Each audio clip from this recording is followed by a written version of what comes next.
Hello à tous et bienvenue dans le bureau des histoires.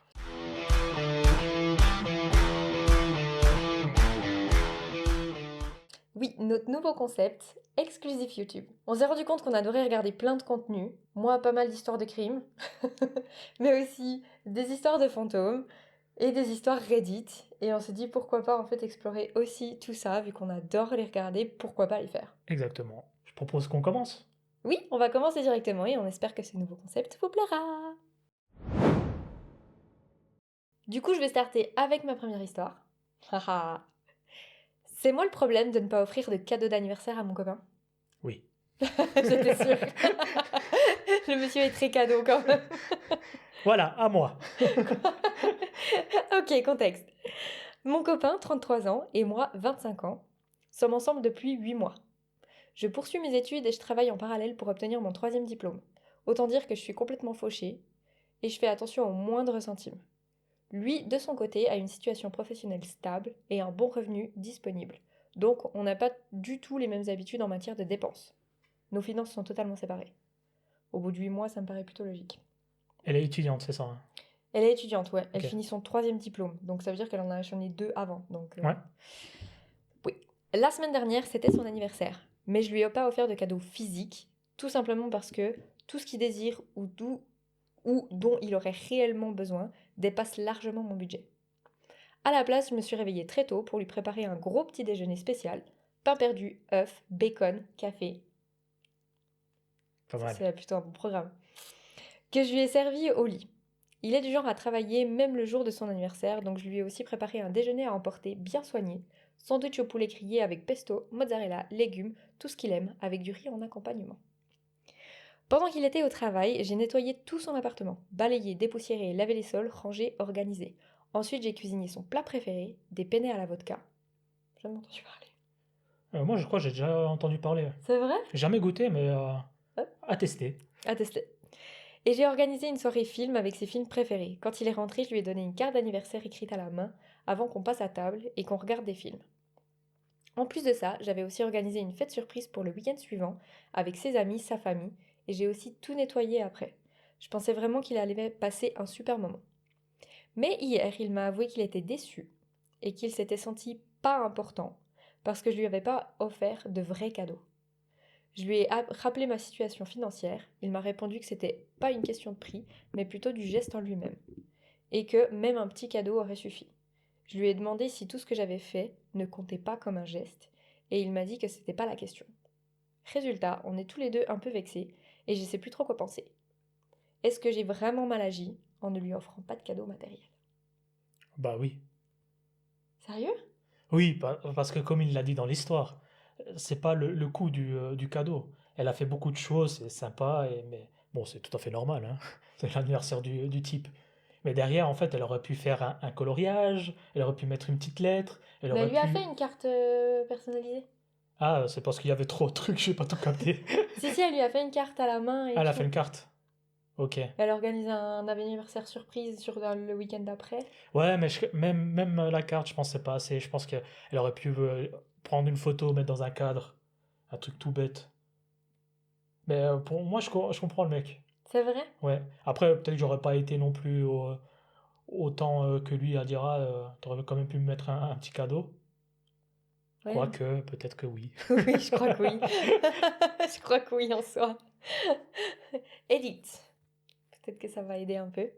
Explique juste, Edith. Alors, l'edit, en fait, c'est quand la personne qui écrit l'histoire voit les commentaires et tout et se permet de faire un petit edit pour rajouter quelque chose. Une petite mise à jour de Petite mise à l'histoire. jour, ouais, exactement. Je vois que pas mal de gens parlent de langage de l'amour et de l'importance de la communication. Je suis tout à fait d'accord. Pour ceux qui se demandent, mon langage de l'amour principal, ce sont pas les services rendus, c'est le toucher physique. Et je sais que celui de mon copain, c'est justement les cadeaux.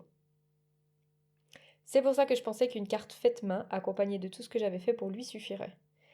Je suis juste un petit peu perdue et blessée parce que j'ai vraiment voulu compenser l'absence de cadeaux achetés par tout le reste, vu que je ne pouvais clairement pas me permettre un vrai cadeau, à part peut-être quelque chose à 1 € du magasin Discount. Certaines personnes ont suggéré des cadeaux faits main ou créatifs. Je trouve que c'est une super idée et j'ai en discuté avec lui. J'espère vraiment que c'est un souci de communication. Ah, et pour ceux qui disent que j'aurais dû utiliser l'argent de la nourriture pour acheter un cadeau à la place, ce que j'ai cuisiné venait en grande partie de mes courses habituelles. J'ai juste adapté mes menus pour y inclure ses plats préférés. Et j'ai aussi utilisé un peu de ce que j'avais dans son frigo. Mon budget est et reste extrêmement serré. Ok. Mais C'est intéressant de parler des différents langages de l'amour. elle avait pas créé une soirée, là, une fête pour lui. Oui, elle avait invité plein de gens et tout, et je Bah, du pense coup, elle a peut-être fait qu'ils ont comment tous ramené quelque chose. pour payer? Ah, elle dit pas ça. Non. C'est vrai Mais qu'il nous manque un peu de contexte, mais... peut-être qu'elle a gaspillé l'argent pour ça. Ou peut-être c'est la famille et les amis qui sont occupés d'amener des choses. Aussi, on le saura pas. Elle s'est dit, tiens, faut qu'on fasse un truc, j'ai pas forcément trop de moyens, et puis peut-être que les parents et les amis ont amené tous quelque chose, et du coup, un peu canadien. Ouais. Après, il faut le dire, c'est quand même l'histoire américaine, donc les mentalités sont peut-être un peu plus différentes. C'est anglophone, on sait. Donc, du coup, mais ouais, effectivement, maintenant qu'elle a fait tout ça, après, je sais pas, je me dis un petit cadeau, un petit bracelet. Ouais, mais imagine, en fait, je sais pas, elle aurait acheté un petit truc, bah, comme elle a dit, à quelques euros, ça aurait été pas forcément un objet qui allait lui rester. C'est un peu un boui-boui que t'achètes vite fait. Est-ce que l'intention, en fait, qu'elle a mis dans tout ce qu'elle a préparé pour lui, pour qu'il ait une super journée, un petit déj, elle lui a fait son repas du midi à l'emporter, Hmm. un souper, organisé une fête avec toute sa famille et ses amis. Est-ce qu'au final, ça n'a pas plus de valeur que d'aller au Lidl du coin pour lui acheter le premier truc à 2 balles, quoi. Ouais, effectivement. Après, s'il est aussi attaché au cadeau, peut-être qu'il fallait qu'il lui donne un petit budget à sa Aussi, c'est copine vrai pour que qu'elle si puisse lui, il est l'acheter plus quelque chose. confortable financièrement, il aurait aussi pu... Mais c'est vrai que j'ai trouvé... Après 8 mois, tu vois. C'est pas non plus une relation de multiples années où tu sais déjà un peu comment t'appréhendes l'autre personne. Ouais. Donc comme elle dit, elle espère que c'est juste un souci de communication, c'est peut-être juste ça. Une mise à niveau à faire et tout, mais je trouve ça chou ce qu'elle a fait. Ouais, après, elle aurait quand même pu offrir un petit cadeau au mec. Je suis d'accord. Après, comme elle dit, langage de l'amour, il y a des gens qui sont plus matériels que d'autres et qui verront un peu moins les attentions au fur et à mesure de la journée parce qu'il n'y a pas le cadeau à la fin. Et d'autres personnes qui... Moi, sincèrement, si on passe une journée où on se voit quasi pas, où on fait rien, on va pas au resto le soir et tu m'offres un cadeau, je vais peut-être préférer passer une journée différente et pas forcément avoir de cadeau à la fin. Ouais. Après, je pense que si elle avait aussi peut-être dit, écoute, j'ai fait tout ça, j'ai pas les moyens, je pourrais pas te faire plus, peut-être ça aurait passé aussi. Ouais. Bon, pour moi c'est pas elle le problème, en soi. Pour moi, c'est les deux. Allez, c'est mon Oui. dernier mot. Ouais, je pense qu'ils ont les deux un peu un tort. C'est clair que s'il connaît sa situation financière, c'est un peu limite de réclamer un cadeau, alors qu'elle a déjà mis plein de trucs en place. Et c'est vrai que pour elle, elle aurait peut-être pu communiquer en amont. Effectivement, ouais. Voilà. Donc c'est pas le problème, c'est un peu le problème quand même. À moitié. À moitié. Tort partagé. Jugé. Ok, à mon tour, avec mon histoire. Attention, attention.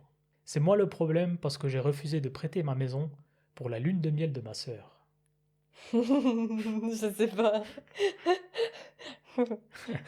Lune de miel dans ta maison, je sais pas, c'est bizarre. Mais Voilà, alors, tenez-vous bien, elle est un peu longue l'histoire, attachez vos ceintures. On mais est ça parti. permettrait de débattre après. Ok, le contexte. La maison où je vis aujourd'hui appartenait autrefois à mes parents. Mais en 2017, ils me l'ont vendue. Avant ça, c'était un peu notre maison de vacances familiale. Tous les 2 ou 3 ans, quand mes grands-parents étaient encore en vie, ils invitaient les petits-enfants pour une semaine. C'était un lieu rempli de souvenirs. Fin 2016, ma petite sœur est acceptée dans l'université de ses rêves. Une grande école très réputée. Toute la famille était fière, moi compris. Une semaine après, mes parents m'appellent pour me demander si j'ai trouvé une maison. Je leur ai dit que non, je cherche toujours. J'économisais depuis mes 20 ans, depuis mon tout premier job. Et là, mon père me propose quelque chose. Racheter la maison du lac. Oh. Je lui demande pourquoi ils veulent s'en séparer. Il m'explique alors que ma sœur n'a pas eu la bourse qu'elle espérait, n'a rien mis de côté pour ses études et que mes parents ne pouvaient pas financer tout eux-mêmes. Je leur demande pourquoi elle ne prend pas de prêt étudiant dans ce cas. Leur réponse, s'ils ne veulent, pardon, leur réponse, ils ne veulent pas qu'elle ruine son crédit. C'est une histoire américaine et Oui, c'est oui, vrai que oui. c'est ce truc de crédit et de notes de crédit. Ça met une petite vibe enfant préféré pour le moment. Un petit peu, ouais. Hein. Alors, on poursuit. Dans leur plan, c'est de vendre la maison du lac et d'utiliser cet argent pour payer ses études. J'étais attaché à cette maison, beaucoup de souvenirs, d'émotions. Alors, après réflexion, j'accepte. Je travaille à distance, donc une fois une bonne connexion Internet installée, j'emménage. Et depuis, je vis là-bas. Ma copine m'a rejoint définitivement l'année dernière, juste avant le confinement. C'est un petit coin de bonheur. En 2019, ma sœur se fiance avec son copain de fac, donc 2 ans plus tard. Ok. Mes parents acceptent de payer le mariage. Mais, mais avec le confinement, comme pour beaucoup d'autres, tout a été repoussé. Alors j'ai dû juste improviser un peu parce que je sais que YouTube aime pas trop le mot. Vous voyez tous de quoi je parle, le confinement, quoi, l'autre mot. Voilà. Voilà. Du coup, elle a déplacé la cérémonie donc à à cette année. Donc l'histoire qui est racontée là, c'était en 2021. Donc elle dépasse le mariage de 2019 à 2021 en décembre. Mais récemment, elle me pose une question. Tu vas loger où pendant les 2 semaines après le mariage? Je la regarde un peu confus. Bah chez moi. Elle fait une drôle de tête. Ça va pas être possible. On sera là avec mon mari, c'est notre lune de miel. Je tombe des nues. Elle m'explique que nos parents ont dit que c'était bon. Je lui réponds que ce n'est pas à eux de décider. C'est plus leur maison. Non, ce n'est plus Quoi? leur maison, c'est Tête. exactement ce qu'il a dit. C'est la mienne. Purée. Elle insiste, on s'embrouille. Elle finit par appeler nos parents qui prennent son parti. Ils me disent que je suis égoïste. Et là, je lâche. Je n'ai pas envie que vous célébriez votre union en dans ma maison. Ouais, faire. Faire. Ils me traitent de grossier. Je dis non, encore une fois. Alors ma sœur menace de me rayer du cortège, en fait, de l'allée du mariage. Ouais, ouais. Je hausse les épaules, je dis ok. Elle fond en larmes. Je n'ai déjà pas le mariage que je voulais, et maintenant tu me ruines aussi ma lune de miel. Je lui réponds calmement. Loue une chambre d'hôtel comme tout le monde. Et je raccroche. Depuis, silence radio. Je suis désinvité du mariage, mes parents me harcèlent au téléphone. Fais un effort, ce mariage c'est déjà qu'un tiers de ce qu'elle avait imaginé. Mais moi je ne suis pas à l'aise à l'idée qu'il reste seul dans ma maison. Et maintenant on me fait passer pour un monstre, juste pour avoir dit non. Est-ce moi le problème? Mais en plus, il va loger où pendant 2 semaines? À Enfin, l'hôtel? je veux dire, c'est à lui de payer en fait un hôtel pour qu'elle puisse. Non, moi je pense qu'en fait ça a toujours été la favorite et puis que ça c'est le truc de trop en fait. Après je pense que c'est peut-être la dernière de la famille aussi. Du coup ça amène à un côté peut-être plus protecteur vis-à-vis d'elle. C'est vrai qu'il dit pas s'il a des frères et sœurs autres que Mais cette sœur. même, je veux dire, de où les parents ils donnent leur aval en fait pour qu'ils aillent chez lui, alors que c'est plus leur maison. Et en plus, c'est le dernier au courant. Oui, parce que je pense que c'était la... Vu que ça appartenait aux parents hein, à la base, Mais même, ils se sont dit, ah bah c'est bon, il va être ok. déjà franchement, il a pu s'acheter une maison, c'est super cool pour lui. C'est un bel accomplissement. Mais en fait, c'est un peu comme si c'était lui qui avait financé les études de sa sœur déjà. Ouais, Et après, elle vient le remercier en le foutant dehors de sa baraque pendant 2 semaines sans rien lui demander, quoi. ouais. Bizarre, hein? Moi, je pense qu'on a compris mon avis sur la situation. Pour moi, il a totalement raison. Bon, c'est vrai que je pense aussi. Après, voilà, je pense qu'elle serait venue plus tôt en disant, écoute, on avait prévu de faire nos 2 semaines de lune de miel dans la maison et du lac et tout, parce qu'on n'a pas les moyens. Peut-être que ça aurait été une toute autre décision. Mais là, le fait de le mettre sur le fait accompli, limite de dire, ah, mais tu vas faire quoi pendant ce temps qu'on te foutra dehors de chez toi? Bah non, en fait. Ouais, c'est vrai que c'est un peu bizarre. Vraiment. Quel enfer. Il a mis une petite mise à jour que je vous lis maintenant. Aujourd'hui, j'ai suivi les conseils de quelques personnes et j'en ai parlé à ma sœur. Donc les conseils sur Reddit. Je leur ai demandé, tu sais que la maison, elle m'appartient légalement, que je l'ai achetée? Et là, gros blanc. Elle pensait que nos parents me la prêtaient gratuitement. Je l'ai corrigé papier à l'appui. Et je lui ai aussi expliqué pourquoi il me l'avait vendue.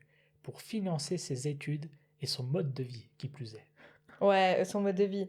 Vraiment, c'est la petite chouchou, ça.